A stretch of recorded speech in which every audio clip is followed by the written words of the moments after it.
اهلا بكم من جديد. النهاردة عنوان الفيديو من 5 وانت طالع. هنقول نجمات حققنا ارقاما قياسية في الزيجات، وتحية كاريوكا طبعا هي نمبر 1.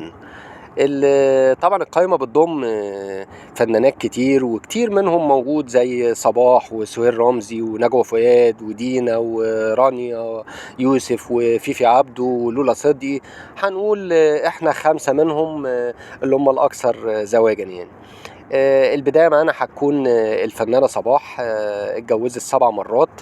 بدأت بقى بالزواج من اللبناني نجيب شماس، وهي طبعا عندها 19 سنة. ثم أنور منسي والد هويدا، ثم أحمد فراج المذيع طبعا الكبير في الإذاعة المصرية اللي طلب منها اعتزال الفن، لكن طبعا هي رفضت. ثم رشدي أباظة لمدة أيام، ثم النائب اللبناني يوسف حمود، ثم الفنان اللبناني وسيم طبارة، ثم فادي لبنان. وكان أصغر منها بحوالي 40 سنة، لكن بالرغم من كده اتجوزته لمدة 15 سنة، وكانت بتستعد عشان تتجوز شاب لبناني آخر عشريني هو عمر محيو. الفنانة التانية معانا النهاردة هي سهير رمزي، اتجوزت 7 مرات. أول أزواجها كان الفنان إبراهيم خان لمدة عام، ثم تزوجت بقى من رجل الأعمال الكويتي محمد الملا زوج نجوى فؤاد السابق، ثم بقى حلمي بكر، وكانت طبعا العصمة في إيديها، فطلقته بعد 4 شهور. ثم محمود قابيل، ثم رجل الأعمال البورسعيدي سيد متولي رئيس النادي المصري طبعا، وعاشت سنين معاه وطلقوا مرتين، لكن رجعوا لبعض تاني. وبعدين اتجوزت من فاروق الفيشاوي، وزوجها الأخير رجل الأعمال السوري خالد البكار. رقم 3 معانا النهاردة هي نجوى فؤاد، اتجوزت برضو 7 مرات. الزوج الأولاني كان أحمد فؤاد حسن، وبعدين الزوج الثاني من الفنان طبعا احمد رمزي، ثم رجل الاعمال الكويتي محمد الملا، ثم رجل الاعمال اللبناني سامي الزغبي، ثم اللواء محمد السباعي. وطلع اشاعه طبعا عن زواجها من المطرب عماد عبد الحليم، لكن هي نفت الاشاعه دي.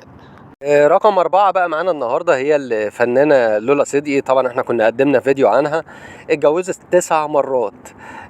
هنقول أول أزواجها هو محمد راغب، ثم شاب غني من عائلة كبيرة، ثم جياني دالمانو اللي أشهر إسلامه عشان يتجوزها، ثم شاب غني آخر بيعشقها، لكن حصل مشاكل واتطلقوا 3 مرات، فاتجوزت بقى الخامس كمحلل للرابع، ثم رسام فرنسي، ثم شاب إيطالي، ثم علي رضوان مدير إنتاج الشركة بتاعتها، ثم رجل أعمال أرميني، وسافروا مع بعض لروما حتى وفاتها في 8 مايو 2001 عن عمر يناهز 77 عام.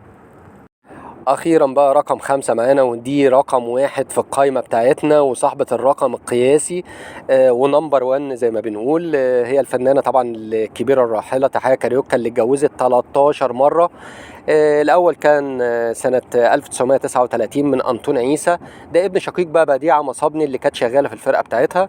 ثم بقى محمد سلطان باشا، ثم ضابط أمريكي اسمه ليفي. بعد كده اتجوزت من المخرج فطين عبد الوهاب، وبعدين رشدي أباظة، ثم مصطفى كمال صدقي ده كان ضابط في الجيش.